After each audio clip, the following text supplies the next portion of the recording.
Chapter 12. Parvana stayed home for a few days. She went out to get water, and she and Nuria took the little ones out into the sunshine. But beyond that, she wanted to be with her family. I need a break, she told her mother. I don't want to see anything ugly for a little while. Mother and Mrs. Guira had heard about the events at the stadium from other women's group members. Some had husbands or brothers who had been there. This goes on every Friday, Mother said. What century are we living in? Will Father be taken there? Parvana went to ask, but she didn't. Her mother wouldn't know. During her days at home, Parvana coached Mariam on her counting, tried to learn mending from Nuria, and listened to Mrs. Guira's stories. They weren't as good as his father's. They weren't as good as his father's stories. Mostly, they were descriptions of field hockey games or other athletics events. Still, they were entertaining, and Mrs. Guida was so enthusiastic about them that she made other people enthusiastic too. No one said anything to Parvana when the bread ran out, but she got up and went to work that day anyway. Some things just had to be taken care of. I'm glad you are back, Sosia said when she saw Parvana in the market. I missed you. Where were you? I didn't feel like working, Parvana replied. I wanted some quiet days. I wouldn't mind some of those, but it's noisier in my home than it is out here. Is your family still arguing? Sosia nodded. My father's parents never really liked my mother anyway. Now they depend on her. It makes them grumpy. Mother's grumpy because we have to live with them since there's no place else to go. So everybody is grumpy. If they are not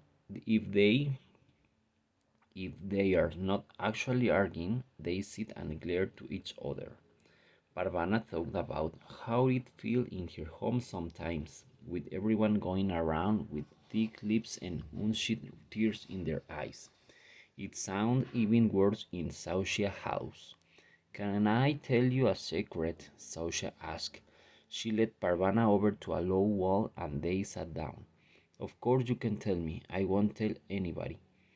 I'm saving money a little bit each day. I'm getting out of here. Where? When? Sausia kicked at the wall in a rhythm. But Parvana stopped her. She'd seen the Taliban hit a child for banging on an old board like it was a drum. The Taliban hated music. I'll stay until next spring, so Shausia said. I'll have a lot of money saved by then, and it's better not to travel in the winter. Do you think we'll still have to be boys in the spring? That's a long time from now. I want to still be a boy then, Sousa insisted. If I turn back into a girl, I'll be stuck at home. I couldn't stand that. Where will you go? Friends. I'll get on a boat and go to friends. Why friends? She asked. Sosha's face brightened. In every picture I've seen of friends, the sun is shining, people are smiling, and flowers are blooming. Friends, people must have bad days too, but I don't think their bad days can be very bad, no bad like there, like here. In one picture, I saw a whole pile of purple flowers. That's where I want to go. I want to walk into that field and sit down in the middle of it and not thinking about anything. Parvana struggled to remember her map of the world. I'm not sure you can get to France by boat. Sure I can. If I'll figure I if I've got it all figured out. I tell a group of nomads that I'm on a I'll tell a group of nomads that I'm an orphan and I'll travel with them into Pakistan. My father told me they go back and forth with the seasons, looking for grass for their sheep. In Pakistan, I had down to the Arabian Sea, get on a boat, and go to France. She spoke as if nothing could be more simple. The first boat I get on might not go directly to France, but at least I'll get away from here. Everything will be easy once I get away from here. You'll go by yourself? Parvana couldn't imagine undertaking such a journey on her own. Who will notice one little orphan boy? Sosia replied, no one will pay attention to me. I just hope I haven't left in too late. What do you mean? I'm starting to grow. Her voice dropped almost to a whisper. My shape and is changing. If it changed too much, I'll turn back into a girl, and then I'll be stuck here. You don't think you don't think I'll grow too fast, do you? Maybe I should leave before the spring. I don't want things to pop out of me all of a sudden. Parvana did not want Sosha to leave, but she tried to be honest with her friend. I can't remember how it happened with Nuria. Mostly, I watch her hair grow, but I don't think growing happens all of a sudden. I say you have time. Shosia started to kick the building again. Then she stood up so she wouldn't be tempted. That's what I'm counting on. You leave your family. How will they eat? I can help that. Shosia's voice rose and cawed as she tried not to cry. I just have to get out of here. I know that makes me a bad person, but what else can I do? I'll die if I have to stay here. Parvana remembered arguments between her father and mother. Her mother insisting they leave Afghanistan. Her father insisting they stay. For the first time, Parvana wondered why her mother didn't just leave. In an instant, she answered her own questions. She couldn't sneak away with 4 children to take care of. I just want to be an ordinary kid again, Parvana said. I want to sit in a classroom and go home and eat food that someone else has worked for. I want my father to be around and I just want a normal, boring life. I don't think I could ever sit in a classroom again, Sosia said. No, after all this. She adjusted her tray of cigarettes. And you'll keep my secret? Parvana nodded.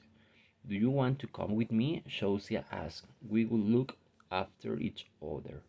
I don't know. She could leave Afghanistan, but could she leave her family? She didn't think so. I have a secret, too, she said. She reached into her pocket and pulled out the little gifts she received from the woman at the window. She told Shausia where they had come from. Wow, Shausia said. That's a real mystery. I wonder who she could be. Maybe she's a princess. Maybe we can save her. Parvana said she saw herself climbing up the wall, smashing the painted over window with her bare fist and helping the princess down to the ground. The princess would be wearing silk and jewels. Jewels, jewels. Parvana would swing her up onto the back of a fast horse and they'd ride through Kabul in a cloud of dust. I'll need a fast horse, she said. How about one of those? Sosa pointed to a herd of long-haired sheep snuffling through the garbage on the ground of the market. Parvana laughed, and the girls went back to work. At her mother's suggestion, Parvana had bought a few pounds of dry fruit and nuts. Nuria and Miriam put them into smaller bags, enough for snacks for one person. Parvana sold this from her blanket in her tray. In the afternoon, she said she and Sosha wandered around the market looking for customers. Sometimes they went to the bus depot, but they had a lot of competition there. Many boys were trying to sell things. They would run right up to someone and stand in the person's way, saying, buy my gum, buy my fruit, buy my cigarettes. Parvana and Shausia were too shy for that. They preferred to wait for customers and notice them. Parvana was tired. She wanted to sit in a classroom and be bored by that geography lesson. She wanted to be with her friends and talk about homework and games and what to do on school holidays. She didn't want to know any more about death or blood or pain. The marketplace ceased to be interesting. She no longer laughed when a man got into an argument with a stubborn donkey. She was no longer interested in the snippets of conversation she heard from people strolling by. Everywhere there were people who were hungry and sick. Women in burqas sat on the pavement and begged their babies stretched across the laps. And there was no end to it. This wasn't a summer vacation that would end and then life would get back to normal. This was normal, and Parvana was tired of it. Summer had come to Kabul. Flowers pushed up out the ground, no caring about the Taliban or land mines, and actually bloomed, just as they did in peacetime. Parvana's home, with a little window, grew very hot during the long June days, and the little ones were cranky at night with the heat. Even Miriam lost her good humor and whined along with the two youngest children. Parvana was glad to be able to live in the morning. Summer brought fruit in Kabul from fertile valleys, those that had not been bombed into extinction. Parvana brought treats home from her family on their days she made a bit more money. They had peaches one week, plums the next. The clear mountain passes brought traders from all over Afghanistan into Kabul, from her blanket in the marketplace, and when she walked around selling cigarettes with Shausia. Parvana saw tribal peoples from Bamiyan, from the Registan Desert region near Kandahar, and from the Wakar corridor near China. Sometimes these men would stop and buy the dried fruit of cigarettes from her. Sometimes they had something for her to read or write. She always she would always ask where they were from and what it was like there, so she could have something new to tell her family when she went home. Sometimes they told her about the weather. Sometimes they told of the beautiful mountains, of the fields of opium poppies blooming into flowers, or the orchards heavy with fruit. Sometimes they told her of the war and of battles they had seen and people they had lost. Parvana remembered it all to tell her family when she got home. Through Mothers and Mrs. Guira's women's group, a secret little school was started. Nuria was the teacher. The Taliban would close down a school they discovered. So Nuria and Mrs. Guira were very careful. This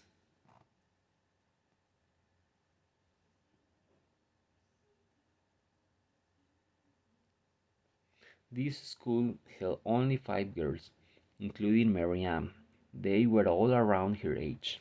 They were taught in two different groups, never at the same time 2 days running. Sometimes the students came to Nuria, and sometimes Nuria went to the students. Sometimes Parvana was her escort, and sometimes she carried a squirming Ali. He's getting too big to be carried around, Nuria said to Parvana on one of their noonday walks.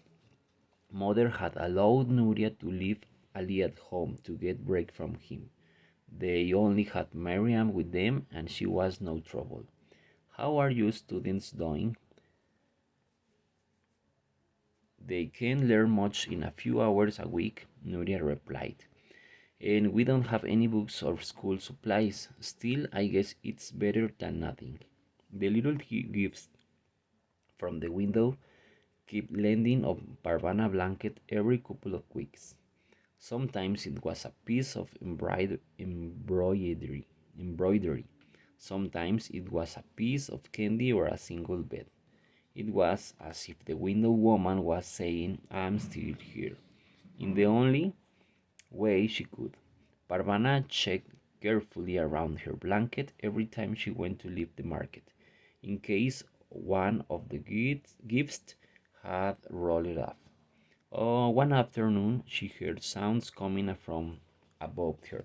A man was very angry, and she was shooting at the women who was crying and screaming. Barbana heard thuds and more screams. Without thinking, she sprang to her feet and looked up at the window, but she couldn't see anything through the painted glass.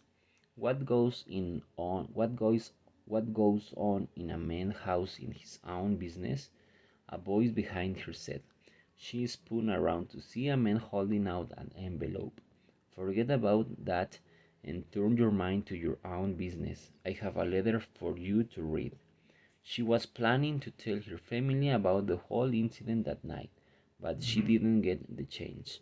Instead, her family had something to tell her.